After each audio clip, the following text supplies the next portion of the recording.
Recession. We believe we are in a recession. Yes, everyone's talking about the R word lately. The Fed is intent on crushing the economy by raising rates because they let inflation run riot. So what can you do to protect your portfolio in case things get worse for stocks?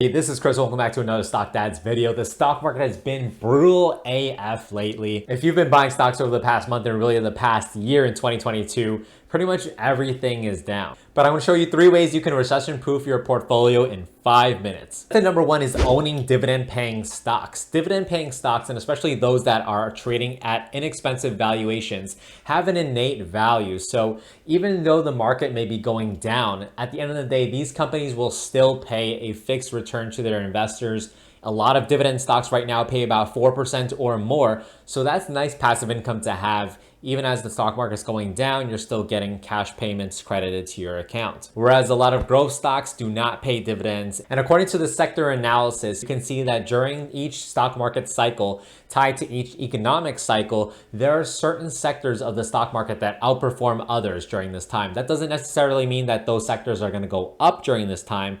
They just don't perform as badly. If you do believe a recession is going to be upon us, utilities and consumer defensives are some examples of sectors that are great picks for this time, because these are goods and services that people have to buy even though prices are going up, unless you're planning to be homeless, which at this rate is not that unreasonable. A lot of those dividend stocks fit this category. EP, for example, for electricity, General Mills, cereals, snacks, they're able to pass those inflation costs right back to you. That's why your Cheerios are getting more expensive to buy at the grocery store. And those earnings that they're putting out are actually pretty good if you look at their latest quarter. The point is there that those companies are going to still put out good revenue and good earnings without too much volatility there.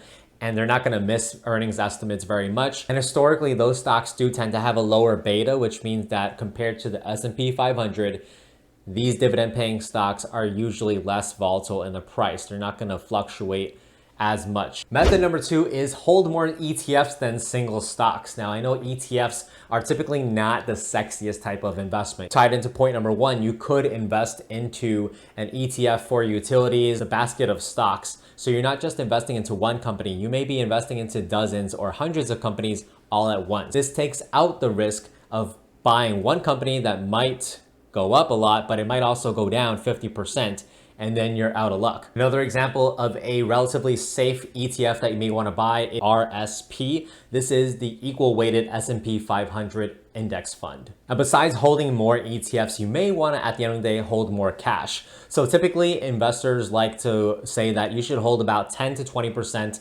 of your portfolio as cash, especially when the stock market may go down 5%, 10%, maybe in 15 or 20%. But if we're in an extended bear market, we get into a deeper recession here, then having 20 to 30% cash might make more sense at this point in time. And if you are looking for some free cash during these tough times, you could sign up for a Moo stock trading account. And we have an exclusive referral program with them right now where you can earn up to 15 free stocks if you use our link and make a qualifying deposit. I use this app all the time to buy stocks, do research, and earn rewards like those in the background. And finally, method number 3 is going to be hedging your portfolio. Now, this is the riskiest one out of the 3 options, but this does have the highest reward. Now, there are inverse ETFs that perform the exact one-to-one opposite of the regular index. If the QQQ is down 20%, the inverse ETF will be up 20%. Give or take, maybe a little bit of different performance fees adjusted. On the other hand, if you decide to buy a leveraged ETF, which I will say is the riskier way to do it, but again, high reward, a 3x levered ETF like the SQQQ is up about 69% over the past month and over 90% up year to date. Obviously, you don't want to put all of your money into these inverse ETFs because the market could, fix itself eventually at some point, keeps going higher and higher and higher from there. So if you put all of your portfolio in it, you're screwed. Honestly, don't put too much money into it. Maybe about 5% of your portfolio up to 10% of your portfolio, because if you blow up 5%, it's not the end of the world. That's why I would also recommend, especially for put options, to really pick your spots, look for points of resistance. You can see on the NASDAQ, for example, or the S&P 500, we traded up to a clear resistance on the weekly trend line there. So at that point, I would suggest maybe buying some put options. If you hold these positions forever and the market rebounds, you will eventually lose almost all your money or all of your money with put options. The last way to hedge your portfolio is the safest one in my opinion, and that's going to be covered call options, otherwise known as shorting call options or selling to open call options. So what you're doing is selling a contract on 100 shares of a stock that you already own and contract options are available. You could do this method. So for each 100 shares that you own, you could sell one contract to someone else. In exchange, you get what's called a premium or a fixed amount of money for that contract. So for example, let's say I sell an NVIDIA contract for 2024 expiration. In exchange, I get $600.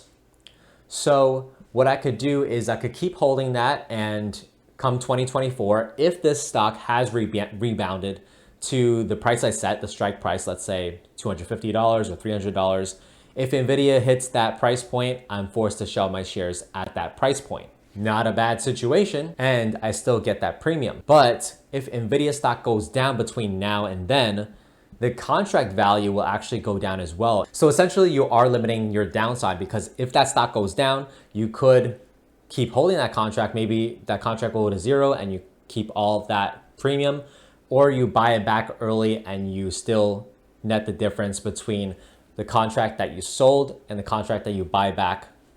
And that's a good deal. So there you guys have it. Those are 3 methods that you can use to recession-proof your portfolio. And hopefully that was easy and understandable. And within each of those methods, of course, you have the different steps that you could take. If you found this helpful, make sure to like this video. Again, be sure to check out Moomoo, the trading app. You can get up to 15 free stocks right now. Huge, huge deal.